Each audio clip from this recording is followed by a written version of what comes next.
Hello வெல்கம்ங்க. இன்றைக்கி பார்த்தீங்கன்னா மாடி தோட்டத்தில் நம்ம என்ன பண்ண போகிறோம்னா, இந்த கீரைகளை வந்து நம்ம இன்றைக்கி வந்து அறுவடை பண்ண போகிறோம். கீரையை வந்து ஒன்று பொரிச்சிடலாம், அப்படி இல்லாட்டி கடைஞ்சியும் சாப்பிடலாம். இன்றைக்கி நான் பொரியல் பண்ணலான்னு இருக்கேன். பாருங்கள், சூப்பராக வந்திருக்காங்க. பாருங்கள், உள்ளுக்குள்ளே பார்த்தீங்கன்னா பச்சை கலரில் இருக்காங்க, மேலே அப்படியே காப்பி கலரில் ஆகிட்டாங்க. இன்னொரு பாத்திரத்துலேயும் இருக்காங்க. இவங்கள நம்ம இன்றைக்கி அறுவடை கட்டாயம் பண்ணிடலாம்.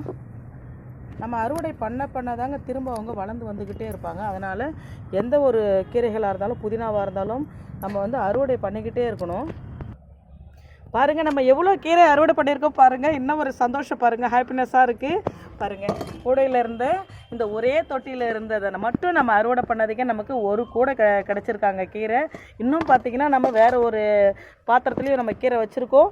இது பாருங்கள், இதில் நம்ம தண்ணி ஊற்ற திரும்ப இவங்க வளர்ந்து வந்துடுவாங்க. நம்ம வந்து வெளியில் போயிட்டு பணம் கொடுத்து கீரை வாங்க வேண்டிய அவசியமே இல்லை. அதனால் நிறைய பேர் வந்து இந்த மாதிரி ஒரு சின்ன சின்ன விஷயங்கள்லாம் வீட்டிலே பண்ணி பயனடையணும் நான் வேண்டி விரும்பி கேட்டுக்கிறேன். பிடிச்சிருந்தா லைக் பண்ணுங்கள், ஷேர் பண்ணுங்கள். நம்மளோட சேனலுக்கு எப்பயுமே சப்போர்ட் பண்ணுங்கள். தேங்க்யூ.